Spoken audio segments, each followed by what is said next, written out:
Hello, Sunita madam. Vaishri. Ma'am, good morning. Good morning, ma. Good morning. Ma'am, shall we wait for 5 more minutes? Yeah. We We have do a that 10, because 10. we Yeah, need the participants participants have to joined. join, and we don't want them to miss the session. Yeah.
Ma Vanishri.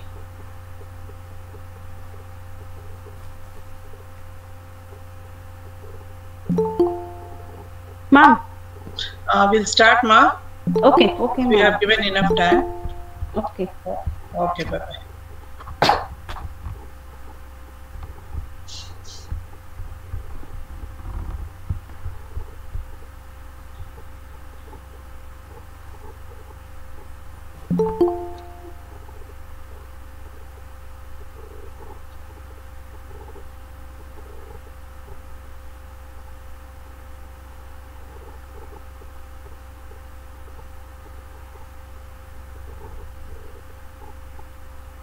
Department of Sciences and Humanities, Sri Venkateshwara Engineering College, Tirupati. Welcome all for the 5th AICTE sponsored one-week short-term training program on Harmony in the Workplace, Effective Interpersonal and Communication Skills, Phase 1, Communication Skills at Workplace. Well, I think yesterday our audience have gained a gamut of knowledge on the topic Designs for Debonair Demonstration, that is Strategies of Professional Presentation, by Dr. K. Latha Reddy, Professor and HOD of English Department, SV College of Engineering, Tirupati. A proper communication system between the employer and employee is one of the key factors that promotes better performance in the workplace. Maybe he or she is good at verbal communication, but still fails to communicate effectively with their colleagues and higher authorities. Poor communication in the workplace can result in friction, frustration, confusion, and extremely tense environment, wherein people are not motivated to be productive and are not inspired to collaborate. So, ladies and gentlemen, today our resource person, Dr. Vinod Mishra, Professor, Department of Humanities and Social Sciences, Indian Institute of Technology, Roorkee, will guide us on how to use effective tangible transmissions at workplace and how to overcome these cumbers which affects not only on teaching and learning but also maintaining efficacious relationships at workplace. But before going to the session, let me introduce our today's resource person to the audience. Dr. Vinod Mishra currently is working as a professor of English in the Department of Humanities and Social Sciences at Indian Institute of Technology, Roorkee, Uttarakhand.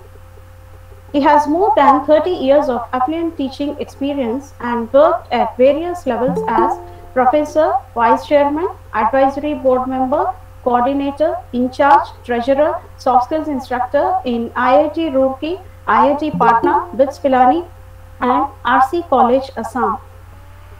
He did PhD on the works of Mulk Raj Anand from Lalit Narayan Mithila University, Darbhanga, Bihar. He has more than 30 years of affluent teaching experience and worked at various levels as professor, vice chairman, advisory board member, coordinator, in charge, treasurer, soft skills instructor in IIT Roorkee, IIT Patna, BITS Pilani, RC College, Assam. Under his able guidance, 9 scholars awarded with doctorate and presently 16 more are working under him. His MOOC course NPTEL on soft skills and effective writing courses has been received well by learners. He is associated with many professional and literary bodies, such as he is a vice chairman of Association for English Studies of India, that is AESI.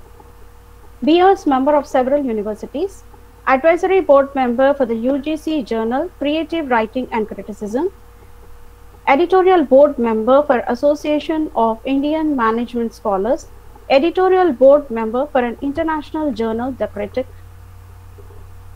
He is editor-in-chief for Indian Journal of English Studies, that is IJES.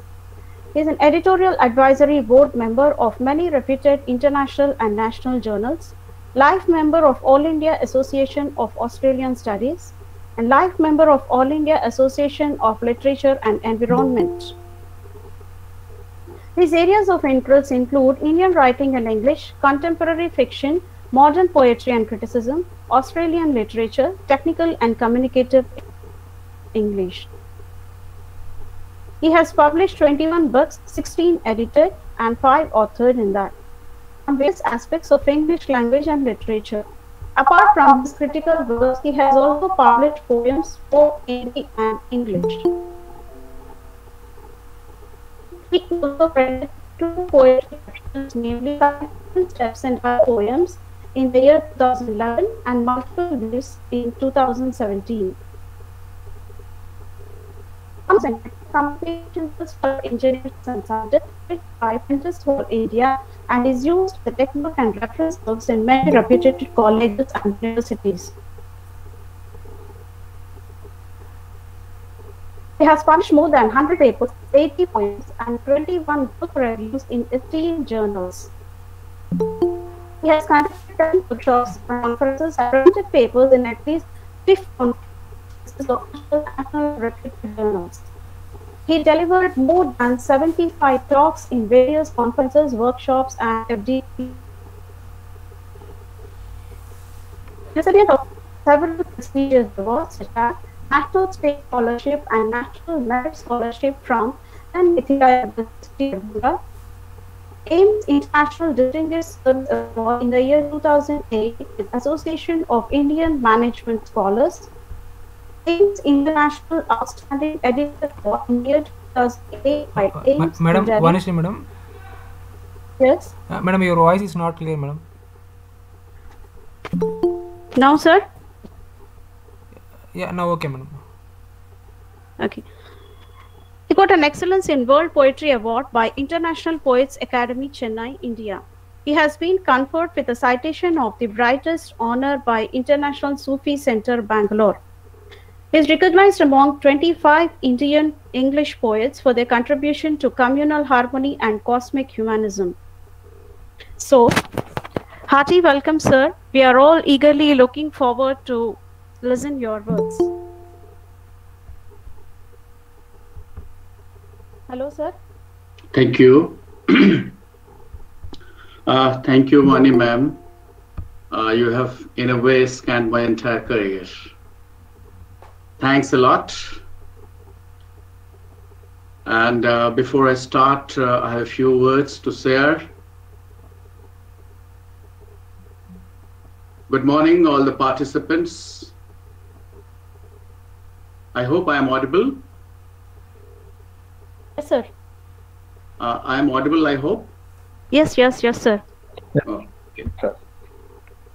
It actually gives me immense pleasure to be invited as one of the resource persons of 1 week short-term training program on the title Harmony at Workplace, Effective Interpersonal Communication. My regards to the Honorable Vice Chancellor of SB University, Tirupati, the Principal of SBEC College, the coordinators, conveners, organizers, especially K. Sunita Reddy, ma'am, and Professor Banasri, with whom I could interact, and all the participants attending this conference from every nook and corner of the world. As I understand, this is perhaps the 5th day of this training program, and much water might have flown down the Ganges of communication by now. Of course, there are unending things to say, but yet, let me admit that a lot of things might have been said about effective communication. All of us must admit the fact that it is only because of communication that all of us, despite the vagaries of geographical hazards, despite distances, we are here on one platform, that is Google Meet. This has actually been possible only because of communication, my dear friends. What could be a better example of harmony at workplace than the organization of this short-term training on Google Meet, my dear friends? Before I begin my talk, I'm actually reminded of a quote by one of the famous playwrights, George Bernard Shaw, who said, "The greatest problem in communication is the illusion that it has been accomplished." And this quote can be replied to by none other than the famous bard, William Shakespeare, who in one of his famous plays entitled Hamlet says, one of the characters named Ophelia says, "We know what we are, but know not what we may become." Have been given to understand that majority of the attendees of this short-term program are teachers, learners, professionals from different fields. Hence it becomes easier for me to talk deliberately, because knowing the background of all these people who are having diverse backgrounds, they can understand the nitty-gritty of communication, since they might be interfacing each day of their lives with different situations of communication. That is why my title of the talk has been perhaps created as Tangible Transmission, Non-Verbal Communication at Workplace. Dear friends, communication, which is actually a sine qua non for all professionals, teachers, learners, practitioners, management people, pharmacists, engineers, entrepreneurs, and many more, they will all realize that communication actually comprises tangible and intangible elements. Of course, needless to say, that as communicators, we actually focus more on verbals, I mean words, but at the same time, we ignore the non-verbal. And that is where the significance of my talk lies. In order to be successful, my dear friends, we have to focus more on making our non-verbal verbal, so that effective communication among people at different levels can take place. And in this regard, I shall be sharing so many things. Of course, there might be some overlappings. I ought to be excused for that, because this is the 5th day. And I believe that overlapping and repetition is also a form of communication, my friends. Now, when we talk about verbal communication, you all know that it is all about words. But when we talk about non-verbal communication, all we need to understand is that they are more than words. They are actually more than words.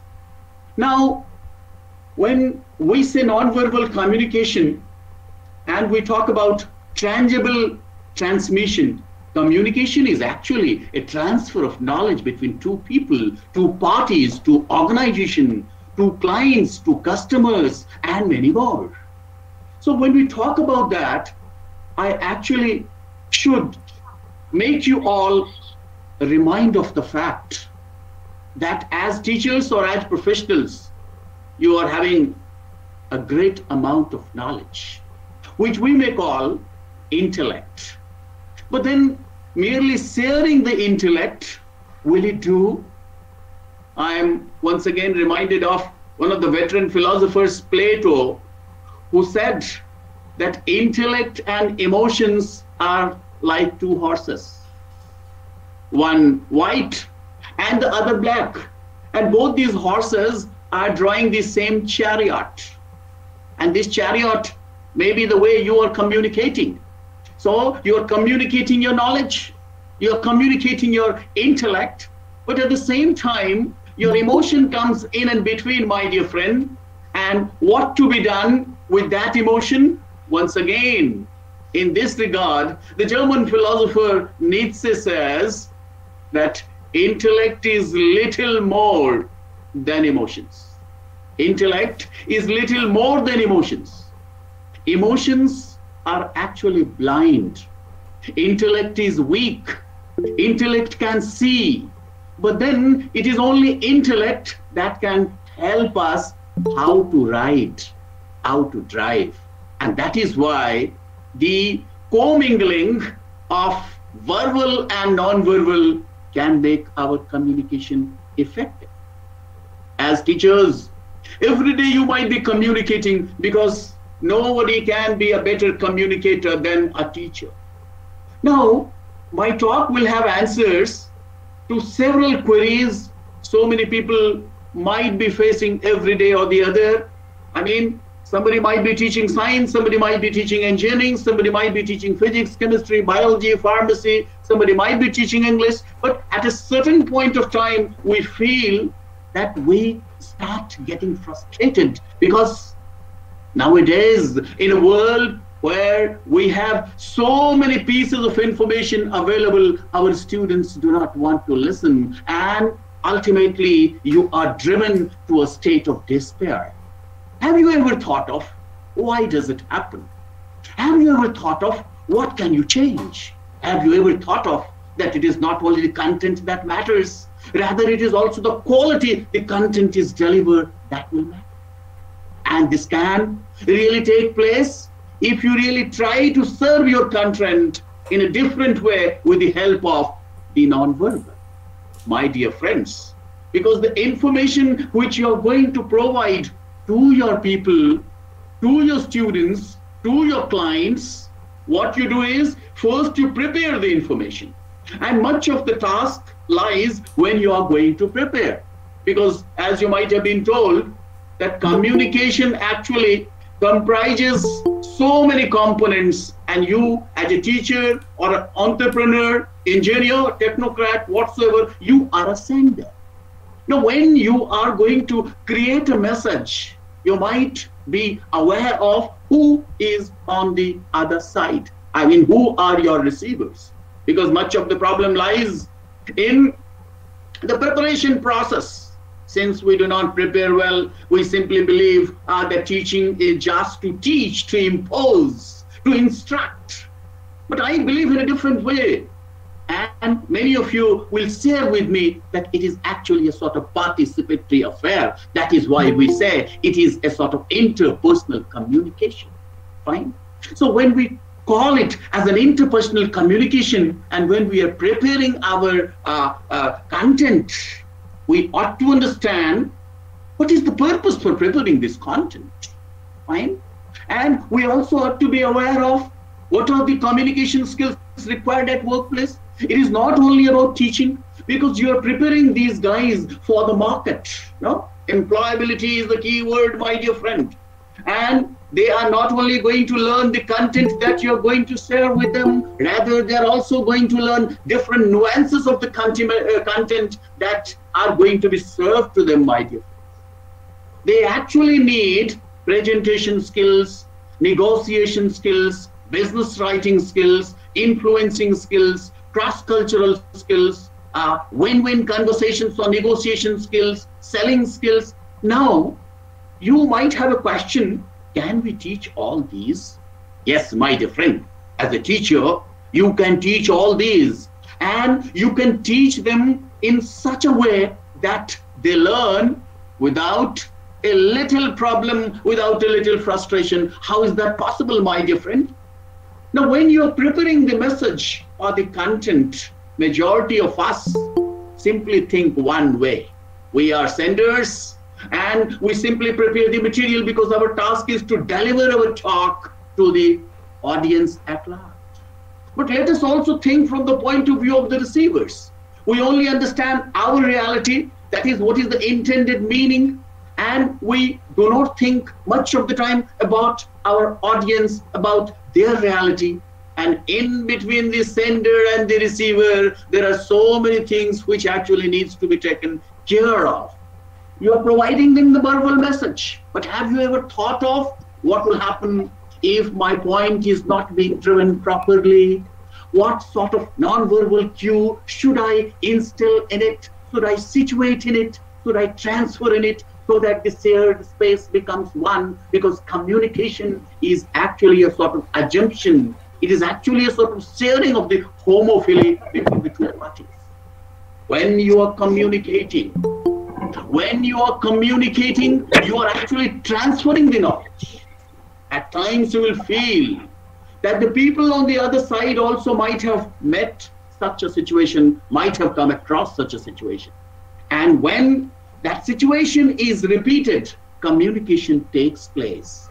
That is why when we are communicating at the workplace, we also need to understand the realities. We are in a new world now, the world that has been given to us because of the pandemic. And not only pandemic now, in all the times to come, you will find workplace is becoming multicultural. Multicultural in the sense not only people from different countries, but also people in one country will also have different tastes, different backgrounds, different thought processes, different knowledge, find different episodes to share, different cultural artifacts with them. So when you are communicating at the workplace, you actually need to be a bit more careful because we are now in a globalized world, my dear. People have different identities, different cultures. And when you are communicating with them, you are actually communicating with the help of the language, which you call verbal. Now, when we talk about language, we must here know that language can be of different types. And Jürgen Russ, in his article, Non-Verbal Language in Therapy, says that there can be 3 categories of language: sign language, action language, object language. Now, when you bring your own information, my dear friend, what you do is you bring it in the verbal form, and you actually have to act that. As teachers, as professionals, all of us must understand that we are communicators, and as communicators, we are actors. Now, what do actors do? Do the actors only speak dialogue? Do the actors only deliver dialogue? No, they not only deliver dialogue, rather, while delivering dialogues, they also see to it what are the nuances to be situated in the delivery of that dialogue. That is why when you speak, the problem with us teachers is that we speak too much. We actually have to realize that even great anthropologists have also said that it is only 7% that is our content, that is verbal. Fine. In this regard, 2 major names which are worth mentioning here are Ray Birdwhistell and Mehrabian. Ray Birdwhistell says that 35% of your content, of your knowledge is verbal. Rest 65% of it is non-verbal. And what we are doing as teachers or as professionals, we are actually ignoring those 65%. No? Many people would say, can we really think of those 65% in order to make ourselves an effective speaker or effective communicator? Yes, of course, my dear friends, things change fast, situations change fast. You actually need to adapt to in this new world, in this new globalized world. And what are those 65%? Those 65% are the non-verbals, which Mehrabian will say only 55% is non-verbal. And you know, as teachers or as speakers, as communicators, we speak, but we speak only 5 to 10%. Remaining 90% is actually devoted to our non-verbals. Now, one question that you might often come across, my dear friends, is, are non-verbals so important? Yes, you might have seen all of us today, while we are delivering our talks online, you might have realized that in an online talk, you are talking. Our students are very clever, my dear friend. What they do is they actually log in and they log into another worlds also because their cameras are switched off. What happens? Actually, we are not able to see them non-verbally. Perhaps there was a better facility when we used to go to the classroom and have an eye on each and every student. And when we could actually concentrate not only on one portion of the crowd, but to all the people in the class. That is not happening. And that is where the importance of non-verbals lies. Now, when we talk about non-verbals, we must admit with the reality that non-verbals are communicating without words.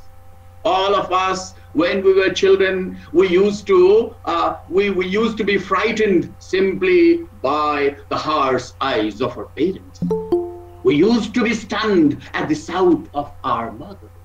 We used to be very careful the moment we could hear something, a word that our elders used to say. What were those? Those were all actually indications.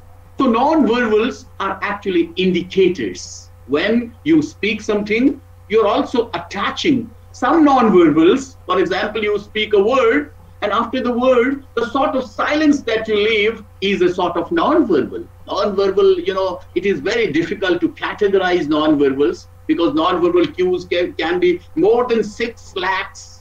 As an individual also, you might have felt, if you could have recorded or if you can observe people's behavior, people's facial expressions and all, you could find there are different sorts of emotions on a person's face, isn't it?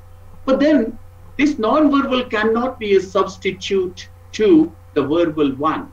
Of course, it is no substitute for verbal. When you speak something, you express. But when you make use of non-verbals, you do not express, you hide. I often say, through non-verbals, we not only conceal, but we also reveal. No, a person, if you are in an organization, you might have at times felt that there are many people to whom you said something, say to your boss you said something, the boss did not speak anything in reply. Does that not mean, yes, the silence of the boss is very frightening.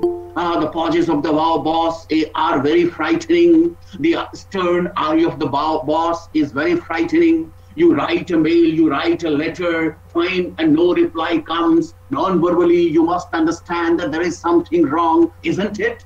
So we cannot say that this non-verbal is confined only to written thing, only to spoken thing. These non-verbals are there every now and then. What does this non-verbal do? This non-verbals actually reinforce our verbal communication.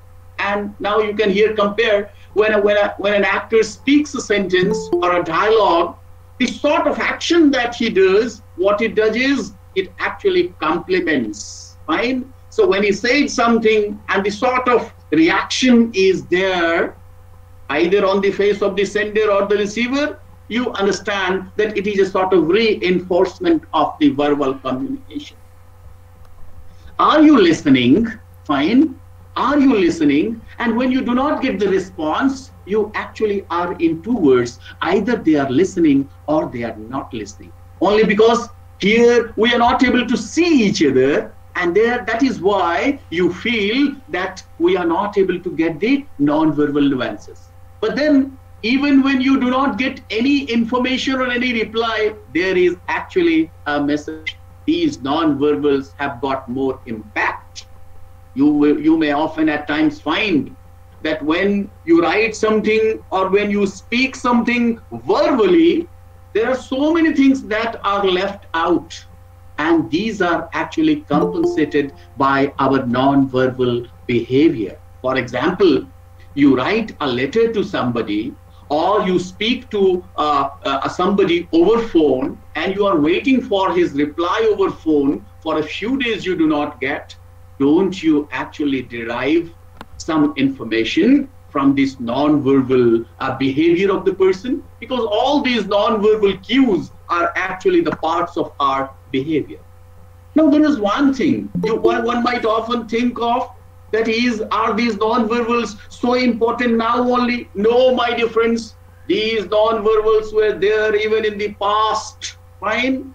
Charles Darwin's book, The Expression of Emotions in Man and Animals, it actually describes and it gives several examples as to how animals, even without communicating to each other verbally, they understand each other, they understand each other's needs. But then, well, I'm reminded of one line by a philosopher who says, thanks to language, man became man. Earlier, all of us used to have simply signs. That is why the sign language, fine.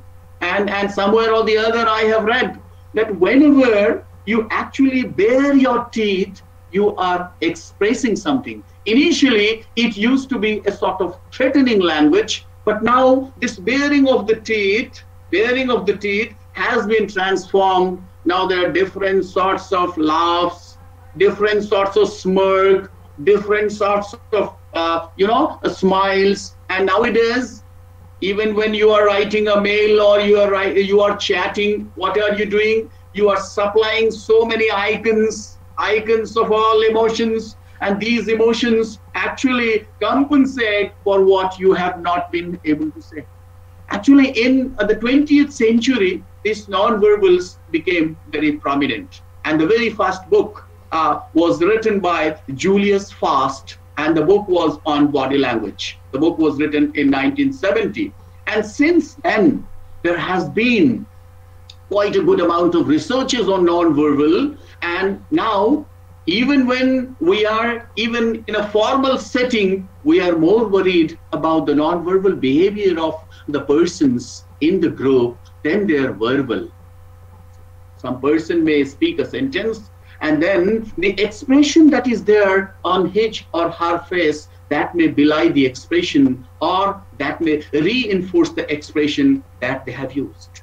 According to Bird Visual, as I mentioned earlier, an average person will speak words for a total of 10 to 15 minutes a day. Only 10 to 15 minutes a day. The remaining part of the day, what we are doing, we are actually expressing through our non-verbal. Now, at the workplaces, do we also require to show our non-verbal behavior? Yes, my dear friends, as professionals in the new world, you have several responsibilities to perform, depending upon your roles and responsibilities. And when you are enacting those roles, say for example, you are delivering a lecture, say for example, you are in a meeting, we are either participating in a meeting or conducting a meeting, you are conducting an interview or you are becoming a part of the interview, you become sometimes an interviewer, sometimes an interviewee, sometimes you are at the negotiating table, sometimes you are in a group discussion, sometimes you are going to make a deal. So there are varieties of situations, and nowadays situations, as I said earlier, are changing very fast, my dear friend. So while you are a part of those situations or those circumstances, you actually have to be aware of. Of course, on many occasions we are not aware of, because we say our non-verbal behavior is done unconsciously. But you will find that people who have become very successful, my dear friend, they actually try to situate their non-verbals consciously in order to make their meaning more impactful.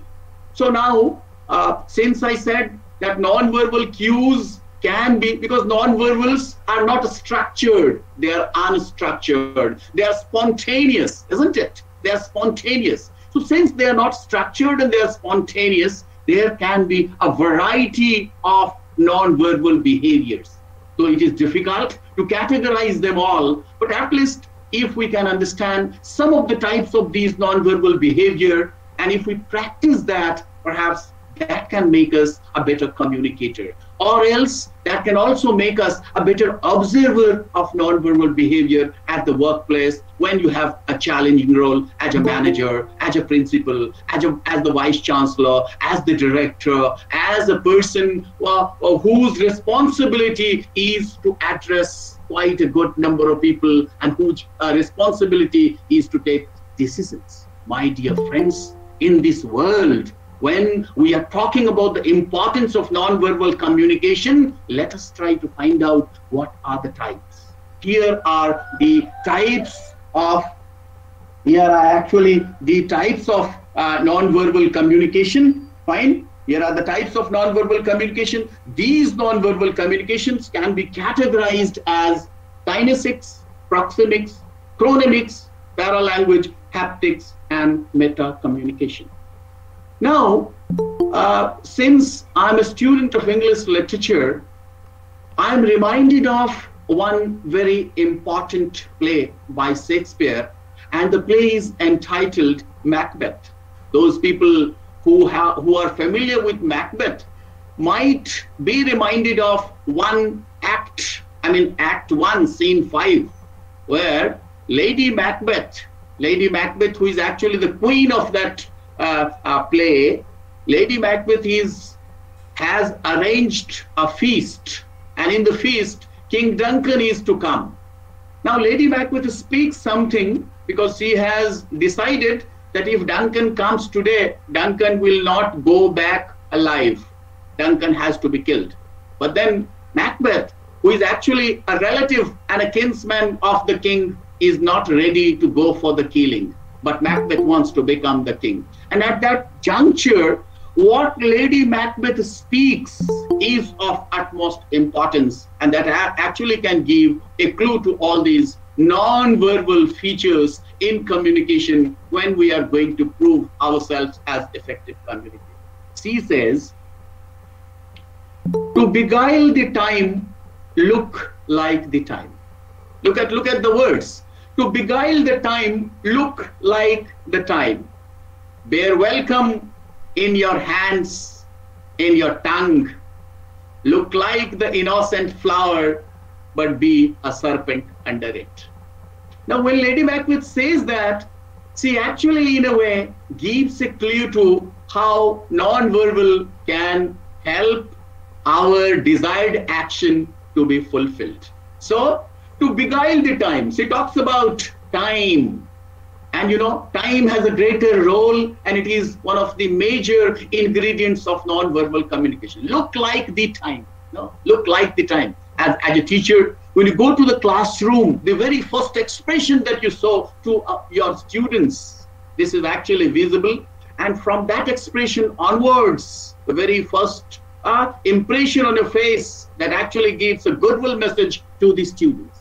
But there are occasions when we are not in a proper mood and we may not display that. What happens? The entire show is gone, my dear friend. So look like the time. Bear welcome in your eyes. Our eyes are very important. We'll discuss all these in the slides to come. So here are the different types of non-verbal communication. Kinesics. So let us take the first one, that is kinesics, which we call body language. So there might be a question. Does our body have a language? Yes, my dear friends. And today it has become very important. In all the shows you will find, even all the musical shows, all the plays, all the debates, all the oral presentations, all the talks, all the lectures, you will find people saying, your content was fine, but the body language was not fine. So we not also think about our own body language when we go to the classroom and we bring the sort of despair. We are despair driven. We should realize perhaps something was wrong in our body language. Now, what is this body language, my dear friends? How can our body express? Yes, your body can express. There is nothing that cannot communicate, my dear. So when we talk about kinesics or body language, our body has a got of kinesthesia on it. I mean, there's a sort of dynamism on it. Our body, our face, my dear friends. So when we talk about kinesics, the very first thing is personal appearance. All of us have a sort of appearance. By appearance, I do not mean only the face, because the face may, which many of us believe, our face is actually a junction of colors, junctions of emotions, junctions of sentiments. All our emotions are written on our face. You will find on our face, all sorts of emotions are written. Emotions of sincerity, emotions of honesty, emotions of dishonesty, emotions of integrity, emotions of cheating, emotions of lying, everything is there. Emotions of concealing, hiding, revealing, everything is there. So when we are going for a formal occasion, say for example, teachers go to the classroom, should they also think about their appearance? Yes, the very first thing that they should think about is their face. What should our face look like? Again, somebody may say, one may have a good face, but if one doesn't have good emotions on it, it is useless. Our face, as rightly has been said, is the index of our mind. Our face actually exemplifies the attitude that we bear. All of us have some attitude, and this attitude is reflected on our face, the way you behave in a formal setting. And when we talk about personal appearance, it is not only the face. There are several things associated with it. Our eyes, our lips, the expressions, our cheeks, isn't it? Our hair, fine. And then the various gestures and the postures that we are making, all these actually go a long way when we talk about kinesics. So as a presenter or as a speaker, as an effective communicator, as you have rightly titled, first you need to work hard on making a sort of tangible facial expression. Because my dear friends, however hard you try, you may be tired, you may be dejected, you may be objected, you may be subjected to so many things, but you actually have to manipulate sometimes in order to be pro-audience. Because if we lose our audience, the entire talk is gone, the entire show is gone, the entire lecture is gone, the entire piece of information is gone. So much has to be done in order to make our talk effective. And for that, the very first thing that one must work is on our appearance. And this will happen in all sorts of situations, all sorts of formal settings. Interview, you cannot go to an interview in a very ragged dress. You cannot go to a party in a funeral dress and to a funeral in a party dress. You actually need to understand the dignity of the occasion. That is why when you are dressing, my dear friends, think of the color that you are going to choose. Colors also have got several meanings, my dear. Which sort of color suits the occasion best? There are different colors for different occasions. And you know, at times, these colors also create several controversies, as you might be watching newspapers and TV channels where the color at times creates greater controversies. So you need to be very neutral when we are going to decide the color that you're going to wear. What do you wear that actually tells a lot about your background? It is actually a reflection of your mental disposition, my dear friend. So while choosing color, be very particular whether it suits the formality of the occasion or not. Then comes your hairstyle. Fine. I mean, people nowadays have different fashions, and fashions play a major role in communication, as Nietzsche has also said in one of his articles, that fashions keep changing. But you need to fashion yourself according to the fashion, as rightly goes a saying, as in Rome, behave as the Romans behave. So remember the thing, my dear friend, if you are going to a public forum, if you're going to a formal occasion, please remember how should you dress. You need to dress very carefully, and not only the color of your dress. There are so many things also associated with it. The sort of, sometimes some may think of wearing a very baggy dress, but may become a butt of laughter. So you need to understand what sort of dress you should choose. And then comes your sideburns, which are very important. Then comes whether it is mandatory for you to have a long hair or a short hair or a beard, or you have to be a clean shaven man. All these things actually go a long way in making yourself an effective communicator.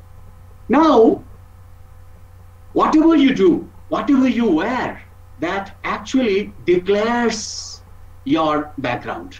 And here it is very pertinent to quote Sigmund Freud, who says, "He who has eyes to see and ears to hear can convince that no mortal can keep a secret. If his lips are silent, he chats with his fingertips. Betrayal oozes out of him at every pore." When you stand before a crowd, or when you are in the midst of an interview, in every interview there is a psychologist who is actually taking care of your mannerisms, who is actually looking at your expressions, who is actually observing you very carefully. So you need to be very particular about what you are doing. There is one famous line by Dale Carnegie who says, there are 4 things on account of which a person is judged: the way one dresses, the way one speaks, the way one bends, the way one curves, the way one looks back. All these actually go a long way in making you a better or an effective communicator. When we talk about personal appearances, all of us may say appearances are always deceptive. But appearances can also be welcome, my dear friend, provided you take some extra care. Now, imagine somebody going for an interview and having stubbles on the face may not be a welcome one. Somebody going for a public occasion and does have a very stolid face, having no expression at all, whatever he asks, he answers, but in a very indifferent tone, in a very indifferent expression. All that actually goes a long way in declaring that he is not interested to communicate or to cooperate. My dear friends, communication is nothing more than the cooperation of cordiality that can exist between 2 parties, that actually goes to make an effective communication. So when you go for a public occasion or a formal occasion, see to it that you take extra care to make use of appearance. Your dress and your other, even accessories play a long role, has a major role. Accessories, no? Many people are fond of having a lot of things on their bodies. Fine. Many people have a lot of things keeping in their pockets. Many people have some mannerisms which cannot be acceptable also during a formal occasion. So, my dear friends, the need of the hour is to work on your appearance. Let there be no stubble on your face unless and until you have some amount of helplessness, because there are certain situations where you may feel that you cannot do away with it. Okay, that's fine. But barring all these, on most of the occasions, you need to see that you maintain a proper disposition, a proper decorum on your face. When it comes to dresses, let us not go with, many people often say, does dress matter? Yes, dress matters. We cannot go to a public occasion in a wrinkled dress, nor you should go for a very expensive pair of suits or dress. You should go with a sort of dress that is pleasant, a sort of dress that is formally accepted, a sort of hair that is not unkempt. And my advice to all those people who are fond of having long hairs, they must have very good comb also, because they also need some amount of nurturing, my dear friend. And unless and until you have some limitations, as I said earlier, it is always better to get a haircut before the interview, or to see that you have taken extra care even of your hair. And because all these go a long way, all these collectively give a positive mental attitude. When we communicate, we do not communicate only verbally, we also communicate our behavior, we communicate our background, we communicate our culture. Now, eyes have also a major role to play. You will often find, as teachers, you might have realized that there are many students who actually try to avert or avoid eyes. As teachers also, many of those who are taking up this profession for the first time, they are not able to have a control over their eyes. But eyes are the indicators of our goodwill. They are actually the windows of the soul and the mirror of the heart, my dear friend. So through eyes, you are expressing your emotion. Through eyes, you're expressing your emotion. It is always said that men trust their eyes less. Men trust their ears less than their eyes. If there is a deception that lies in the eyes, if there is devotion that lies in the eyes, if there is actually a sort of sincerity that is reflected through our eyes, and as a speaker or as a communicator, whatever the situation may be, through your eyes, you not only can control the situation, but we can also gain the feedback. If it is at a negotiating table, if you're going to sign a memorandum of your agreement, MOU, understanding, fine. So you will find that when the other party speaks, what is actually the language of the eyes, fine. So eyes are very important, my dear friend. We are reminded of those were pearls that were his eyes. So our eyes carry lots of emotions, but needless to say that eyes also have certain regulations. When you are communicating, how much of your eyes you are delivering to them, and at times you may feel, especially the new people may feel, it is very, through eyes you can control your crowd. You know your audience well? No, you do not know, but you can control your audience just on the spot by expatiating your eyes, by delivering your eyes. But eye delivery should be such that should not appear very offensive, since nowadays there are several regulations. Fine. If it is a longer eye, it may turn out to be a gaze. And in many countries, in many religions, in many cultures, it may be very difficult when you give a gaze to somebody, when you give a gaze to somebody. So the gazes are also regulated. When a mother looks at the child or the child looks at the mother, the exchange of the eyes has got a meaning, my dear friend. I'm reminded of one episode where a man in a different country standing at a square was simply looking at the on the other side of the road, where a lady was also standing with two of her kids.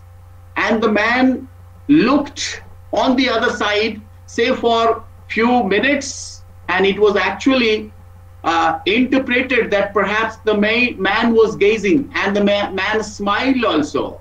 When the lady asked the man, what were you smiling for? Because smiles have got many meanings. So the man said, looking at the kids, I was reminded of my two grandchildren.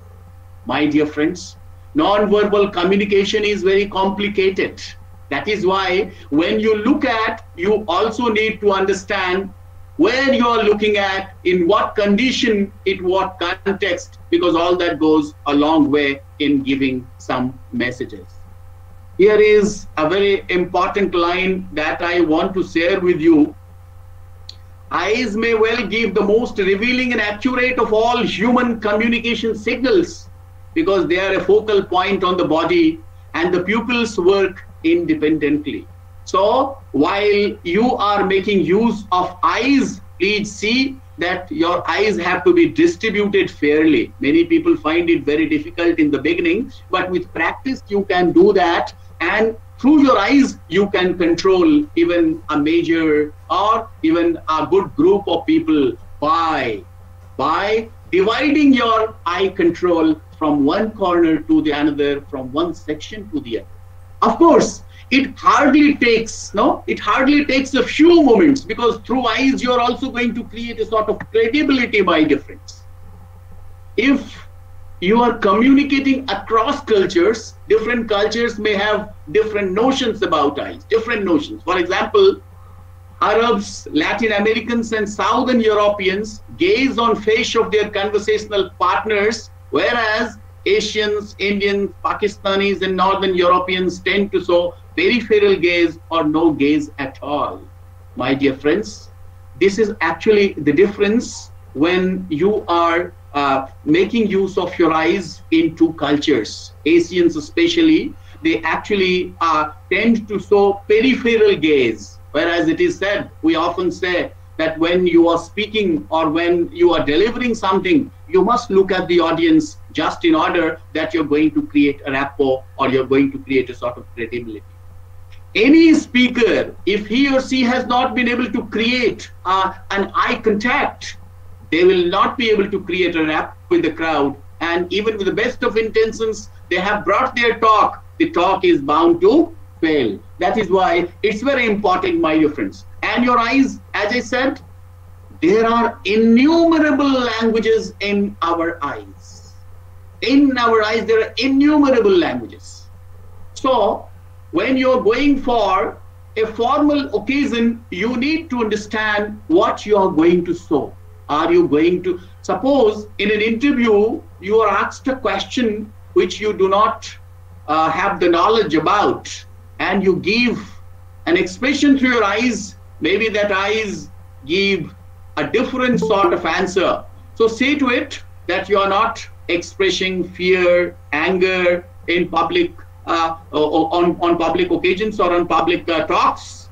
Rather, you need to understand how to control the eye behavior. Here are certain, images that will tell you how majority of time you actually have to be neutral, unless and until it so demands, fine? Unless and until it so demands, you should not try to look at a particular person or at a particular section for a long time. Otherwise, it may be misinterpreted.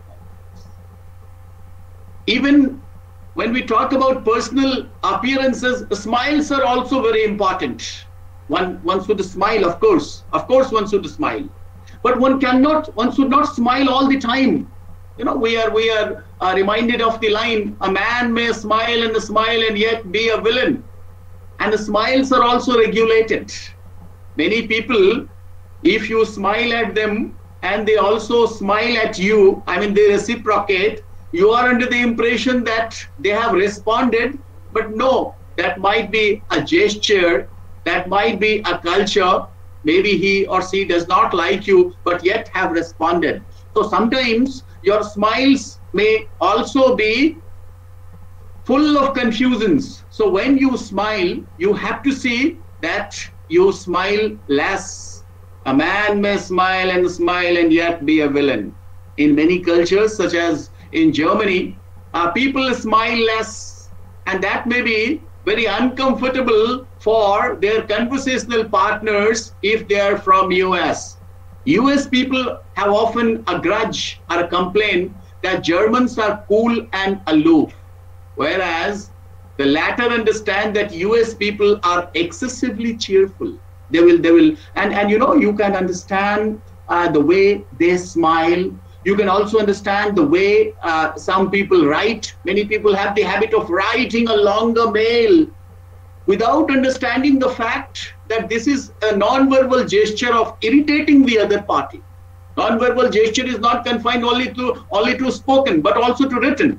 You will find the Germans write less, Japanese write less, but then they are from a different culture where they try to extract more meaning from their non-verbal behavior. In Japan, Japanese people, they actually are in favor of reserved emotional expression. That is why you cannot express a Japanese woman to smile publicly, because if they smile, they will smile to disguise negative feelings, and because there is a saying going on that while they smile in public, they are actually displaying emotions in public, which is considered rude and incorrect. I do remember I had come across one such incident while I once visited one of the cities of Japan, and Japanese are very much confined to their own language. Most of them, they actually speak their own language. And I had lost the way to my hotel. And I was in a very difficult situation. I wanted to know how could I reach my hotel. And suddenly I thought that students may help. And I spotted one student and requested, but then they were not so expressive in English.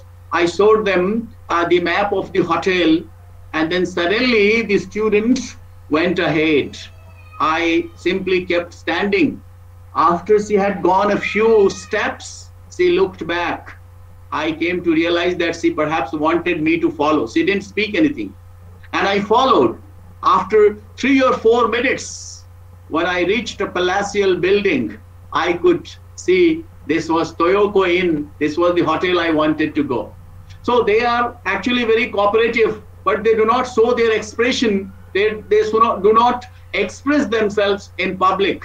And you might all know that the story about the famous doll, which had to be banned in Japan because they complained that the doll had a toothy smile. So smiles cannot be exchanged in public, especially in Japan. Now there are certain things when you are expressing yourself non-verbally, certain things that should be taken control of, or one can take a caution. For example, the stolid face, the antagonism. There are certain other actions of your body also which needs to be controlled. Raising your eyebrows, pursing your lips, biting lips, crowding eyebrows, wrinkling nose. When you as a speaker are communicating, where you are positioning yourself, that also matters a lot, which we'll discuss when we talk about the postures. Because as a communicator, what you need to express is your confidence, commitment, and your conviction. But does body language vary? Yes, it varies across the globe. Fine. There are certain things. It is very difficult to know about the cultures of different countries, but at least we can have a sort of sensitivity towards other culture. For example, if you expose the sole of your shoe, this is actually a sign of insult by Egyptians. They may consider that you are insulting them. If you feel proud of your shoes and showing the point, that may actually be very hurting.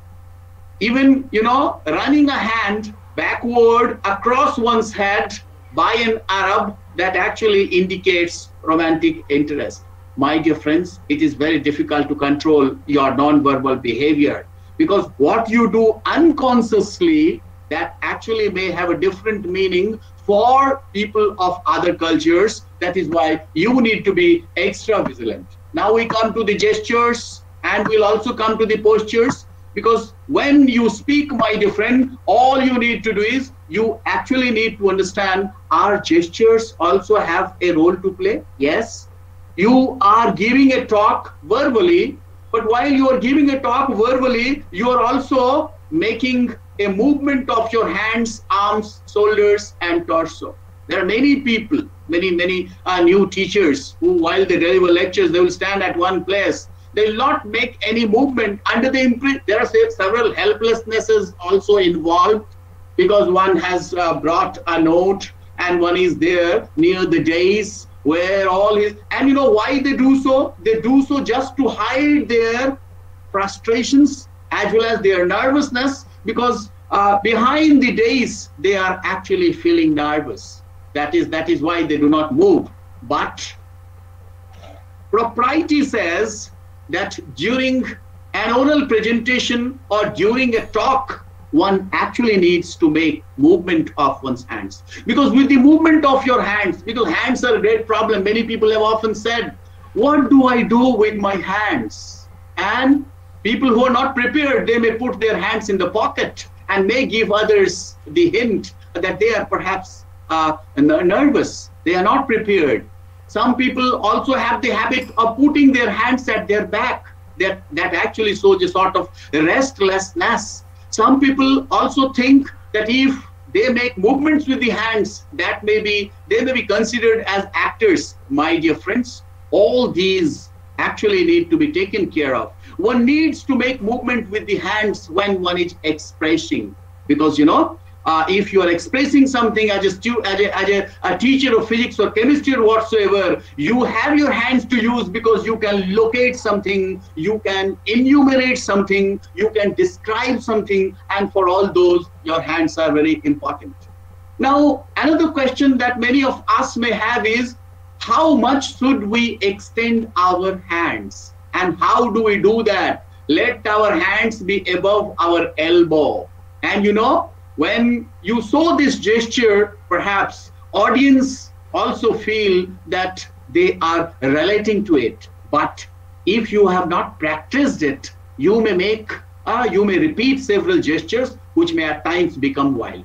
You do not have the time to dance in your classroom or in a public forum. But all you need to do is, you actually need to convince such a speaker that what points you have brought, you actually want to deliver. And that is why, with the help of your hands, when you are enumerating or describing, that actually becomes very meaningful, my dear.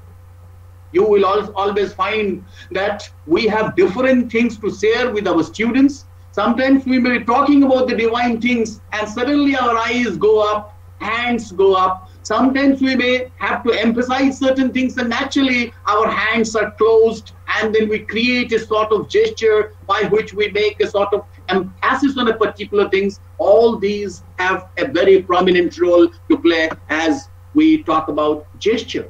Gestures may be enumerative, descriptive, symbolic, and locative, my dear friend. But then when we talk about gestures, we must realize that there are several gestures across the world which we are not aware of. From one culture to another, the gestures actually vary. How do they vary? As I said earlier, the smiling was primarily considered to be a sort of threat gesture. But with the advance of human beings, the smiling has become acceptable. There are different sorts of smiles, isn't it? Fine. So like that, this okay gesture, it also has got a history of it. This okay gesture was for the first time practiced in the 19th century by one of the famous Americans. And there are many interpretations of this okay. By okay, though as a common understanding, we understand that okay means all correct. But what is actually the origin of this? The origin of this is perhaps the birthplace of one president, fine? And the name of that place was Old Kinderhook. And while he was making an election campaign, he actually took the initials, and that became okay. Later on, many people also say that okay is just the opposite of knockout. Okay. But then on a common platform, we all must understand that when we make use of an okay gesture, the meaning is all correct. Of course, when you make it non-verbally, it may have different meanings, my dear friend.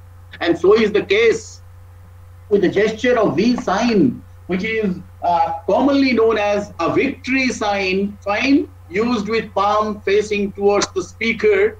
But in many cultures, it has got obscene connotations. So you need to be very particular when you are making a V gesture, my dear. Now, let's have a look at gestures in different cultures.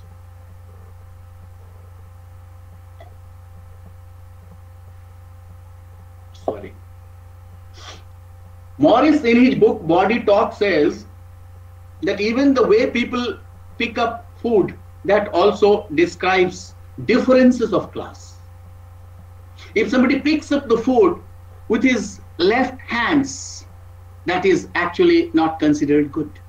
The way one picks with one finger, that is also having certain amount of meaning. Of course, we cannot, of course, because these cultures are so varied. But then we will go for the commonalities, my dear friend. Even the thumbs up gesture carries different connotations. In Greece and Sardinia, it means to get stiffed. And in Australia, Iran, and Nigeria, it has got obscene connotations. My dear friends, we were talking about hands. You know, if two friends, even when they are having hands with each other, hand in hand they are going, that may be interpreted differently by people of different cultures, right? But then let us talk about the commonalities. And if all of us are making use of these gestures, okay, otherwise we can, because there are certain things which are common. All our hand movements have got some meaning. For example, when your hands are hanging as a speaker, you know, though we may not at times feel, but sometimes you may find that your hands are hanging.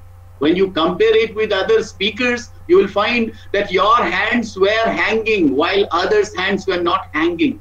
So the hanging hands symbolizes boredom. Either you are biding for your time as to when the bell will go or when the time will be over. Or perhaps you have run short of the matter and that is why your hands are hanging. Or you have come across some very unpleasant experience and that is why your hands are hanging, my dear friends. Sometimes you may find that you make use of flat hands which symbolize silent questions. It is always seen that in many countries, many Asian countries, when you are having open hands, you are actually trusting people, you are showing them your interest. Likewise, clenched hands, covered hands, clinging hands, wringing hands, fists, all of these have got meanings. If you are having those unconsciously, because unconsciously we may do some good things also, we may also do some bad things, my dear friend. So when we are going for a formal occasion, we need to bring these gestures consciously. That is why when you are going to deliver a talk, you need to understand what will become more impactful, what sort of gesture will be more impactful. You might have come across some situations where the speaker crosses his legs and, you know, the listeners or the audience members on the other side, they may actually find it very insulting because it's a negative gesture, my friends. Even your arms and legs may also be uncrossed. You might have come across some speakers who will always have a sort of arms across gesture that actually goes on to say, oh, please don't come near me. I'm really in a very deprived condition. I'm in a very difficult situation. So you feel like guarding yourself. You are not open. While your audience members expect you to be open, they actually have put a lot of trust in you. They have actually invested a lot in listening to you. And why are you doing like this, my friends?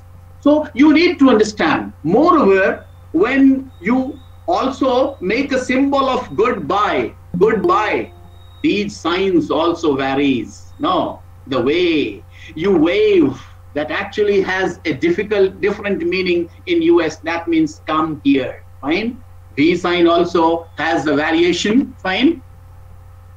What should we do in order to have a control over our gestures when we are communicating? The very first thing is don't repeat wild gestures.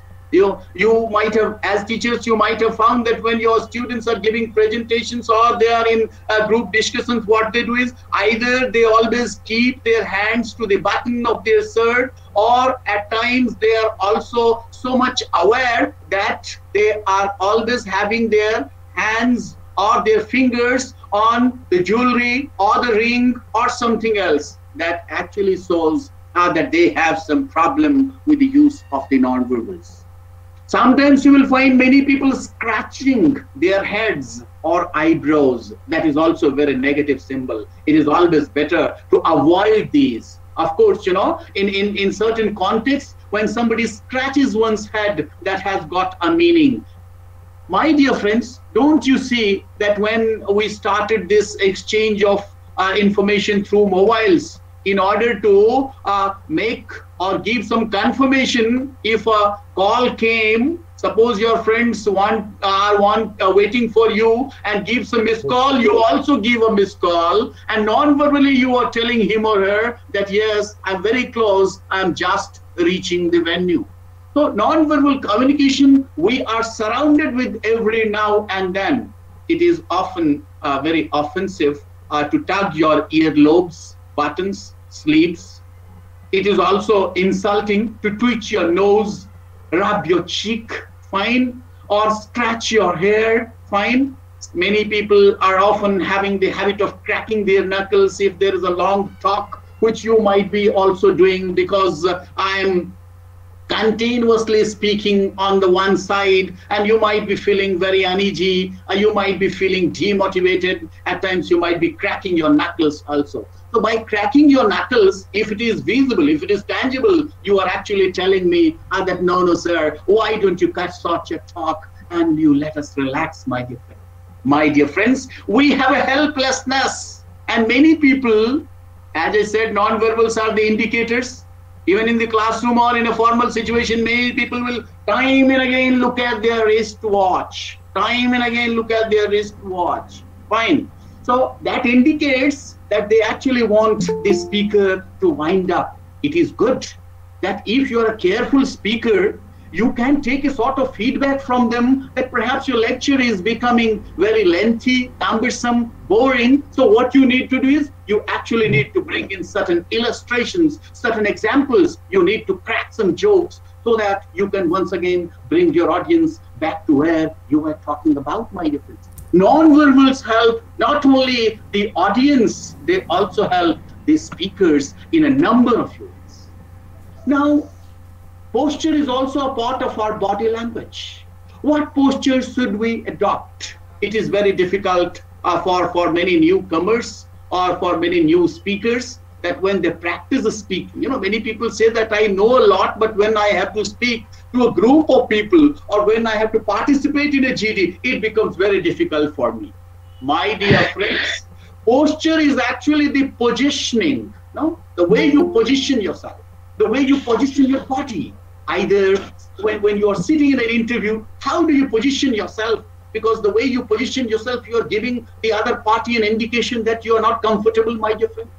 And if you are standing also, then again you are giving a sort of impression whether you are prepared, nervous, or you have some problem. So there are certain things which actually need to be taken care of. Even when you are speaking and you are making movements, you must not clamp, you must not blend, you must not play with rings and buttons.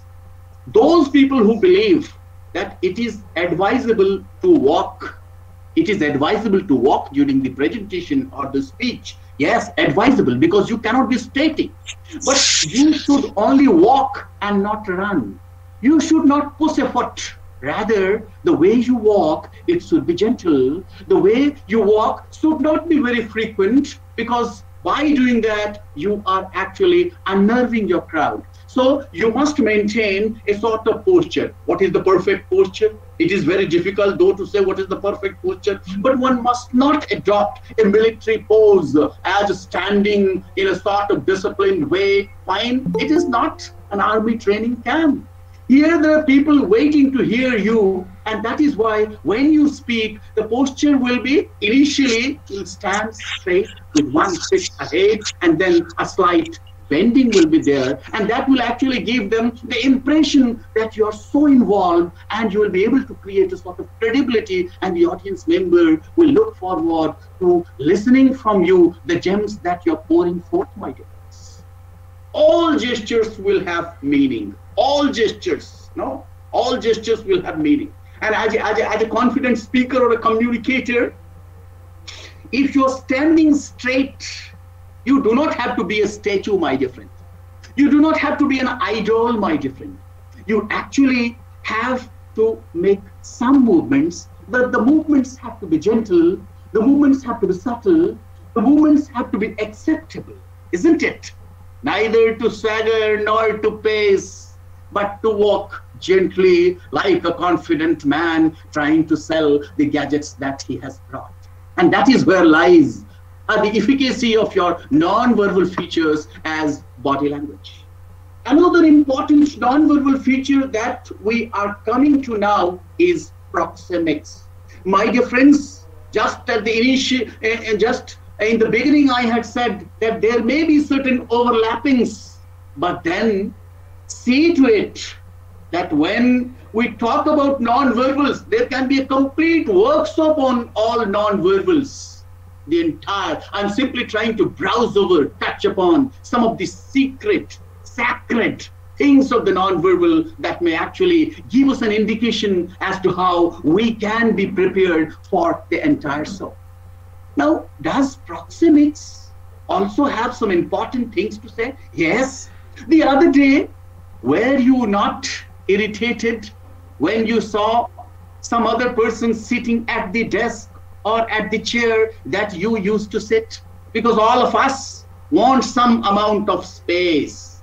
The space has got a lot of meaning in communication. There's a very beautiful book. If you get some time, you can read that. The name of the book is The Silent Language by Edward P. Hall. And there is one line from that book where he says, space speaks and time talks. So when you maintain a space, nowadays a space has actually acquired a lot of meaning. That is why we are looking for, when we are going somewhere, we want to see there are no more people around us. When you are sitting, you see that some of the chairs are empty. Where you are sitting, 2 more chairs are vacant. So space acquires meaning in all times, in all cultures. And space actually also gives you a sort of belonging. Now, a famous resort that you often visit to, a famous chair that you often sit in, a famous venue that you often like to go. All of us have got actually a sort of territorial sensitivity. That is what we mean by space. But this space varies, and that is why we call it relationship communication, making our relations better. So space in different relations, I mean, you actually provide people this space the way you have a sort of relation with them. There can be intimate space, personal space, social space, public space. At the present juncture, I am maintaining a public space. Of course, you may see me, but you can think of the distance that you and I are maintaining between each other, fine. Whereas if you talk to your family members, the space will shrink. The shrinking of this space has got a lot of meaning. At times, the shrinking of the space is also considered to be violations. So when you are communicating, my dear friends, you should see that you do not interfere with others' space, isn't it? Because when we talk about space, we also see that we are in a fight or flight situation, isn't it? Fight or flight. Why do I say fight or flight? Because our spaces are invaded. No, as young students, you were always familiar with one seat where you used to sit. And the other day, somebody else sat there and you felt intimidated. In management, it is said that when you have to get an appointment with your boss and you go for a meeting, in the meeting also you will find there are different places for different people, isn't it? In organizations also, different spaces have got different meaning. The higher a person is, occupies a more space. The lower a person is, occupies a lesser cabin. So space has got a meaning, and by space you must also understand the importance of a person. Of course, in certain cultures, the boss will sit in the cornered position so that he or she may have a proper look of all the people who are working under him. We must maintain some unwritten rules when we are in a crowded place. Of course, if you violate the space, what will happen? Violation of the space actually goes to become controversial at times. Nowadays, the younger generations are talking about my personal space is violated, isn't it? So personal space, everyone looks for freedom, everyone looks for the choicest position, a choicest space. That is why what we need to do is we need to respect others' space, isn't it?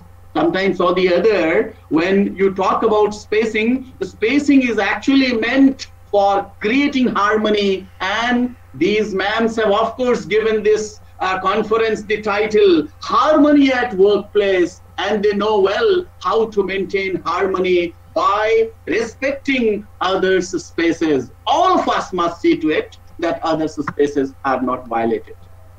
Because when we talk about space, most non-verbal communication at work in the US will reinforce power.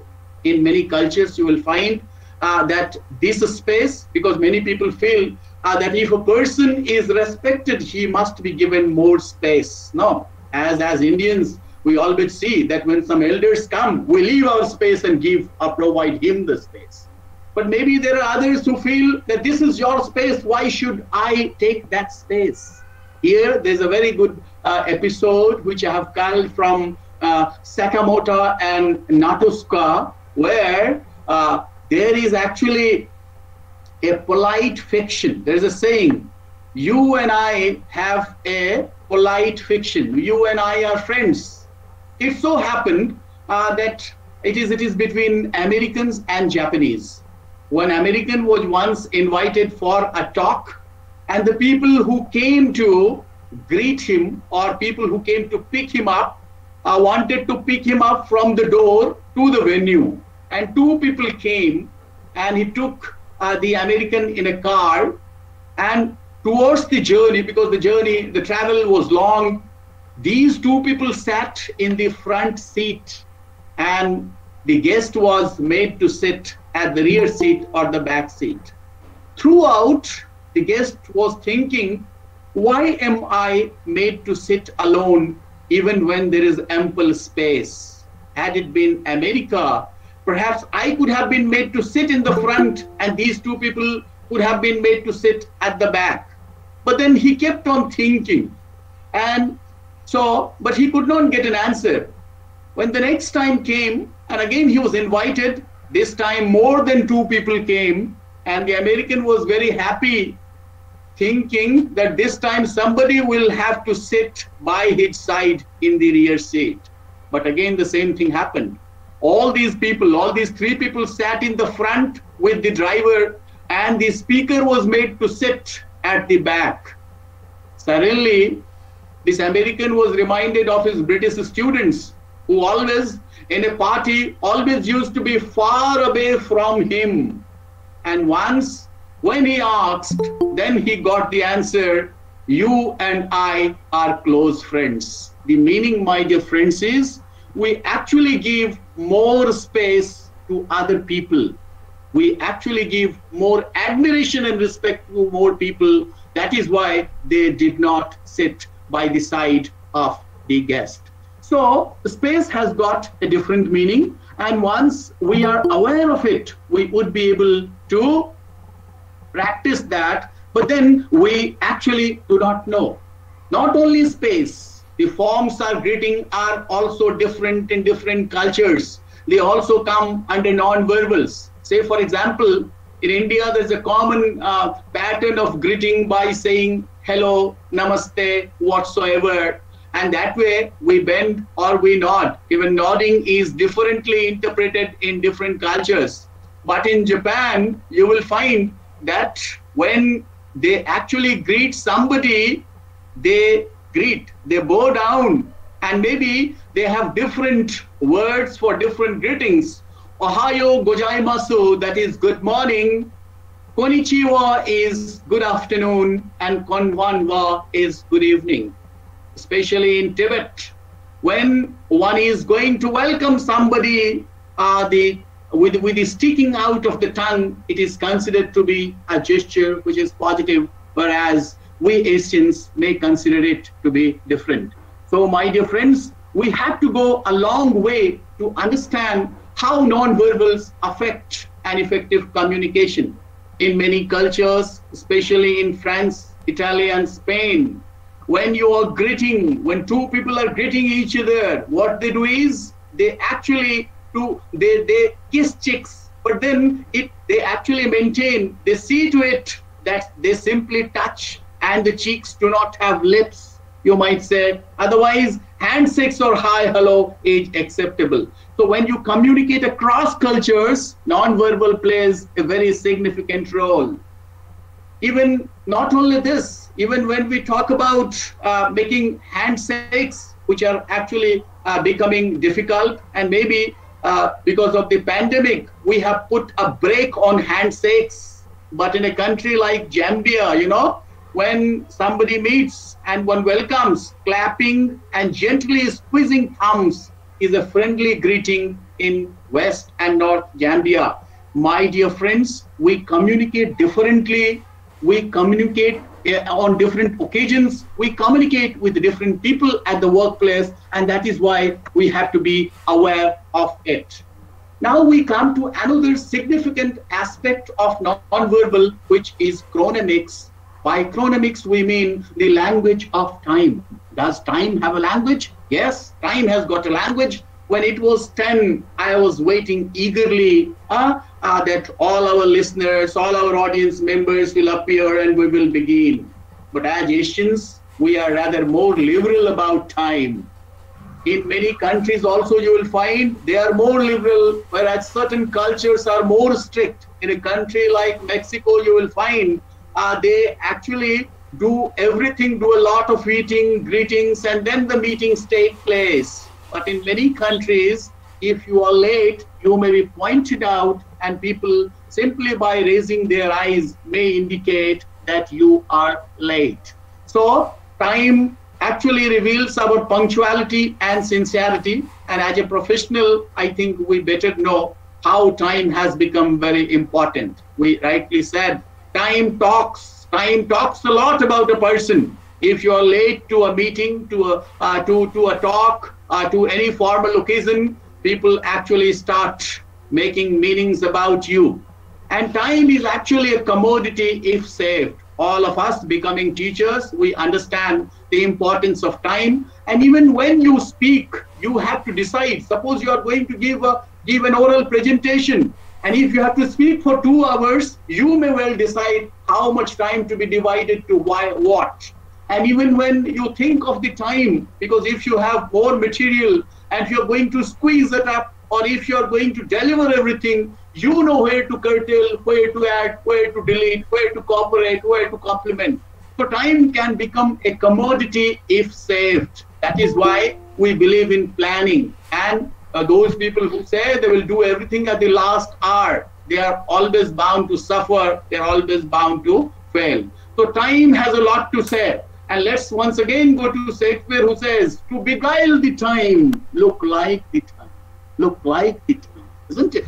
And it also reveals one's personality. Of course, it varies from culture to culture. There are many cultures where time is considered to be an asset, a timely, and you know, in talk also, a timely beginning, a timely ending, a timely thinking of the introduction, and a timely discussion, even in several management circles, no? A timely step. We always say a stitch in time saves 9. So if we do things timely, perhaps we have a lot of things to be done. That is why we say time reveals our personality, and it is a commodity if it is saved. Now, there are other non-verbal features associated with which we may call para-linguistic features. What are these para-linguistic features? Those people whom I promised in the beginning that everyone will have some solution to their problems if they take some sort of interest in this talk. When you are delivering a lecture, my dear friend, and sometimes you feel that your lecture is not becoming interesting, or you feel that there is something which I must do, you must actually think about para-language. By para-language, I mean something other than language. What are those something other than language? Your voice. No. Somebody in the beginning pointed it out. The voice is not clear. Meaning thereby, as an audience member, when we do not listen to things distinctly, candidly, clearly, obviously, transparently, we actually feel ourselves into a difficulty. Now, here, voice is very important, but can all of us have good voices? May not be. Not everyone's voice is good.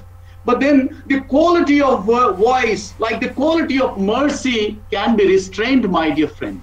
Voice has got a dual capacity. It blesseth him who takes and blesseth him whom he gives.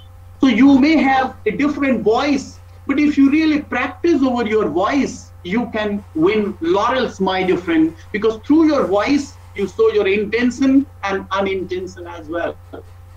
When you speak in a very somber manner, you are showing your disinterest. But when you speak in a very potential way, then perhaps your confidence oozes out of yourself. So voice is very important.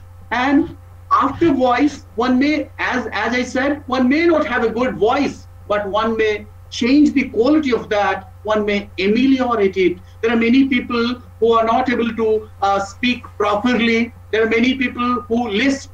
What they can do is they can actually curtail and they can actually speak slowly so that they become more distinct. There can be problems of articulation also, but all these can be overcome. And if you realize, well, was your lecture not disinteresting only because you could not articulate well? Was it not only because it was spoken very slowly? Was it not returned negatively because you spoke very loudly? You may be loud, you may be harsh. You actually have to be flexible. You actually have to mix some aggression, some emotion. You actually have to make some articulation. You actually have to make some intonation, my dear friend. If a person speaks just in one tone, he will become monotonous and people will not like his talk or lecture.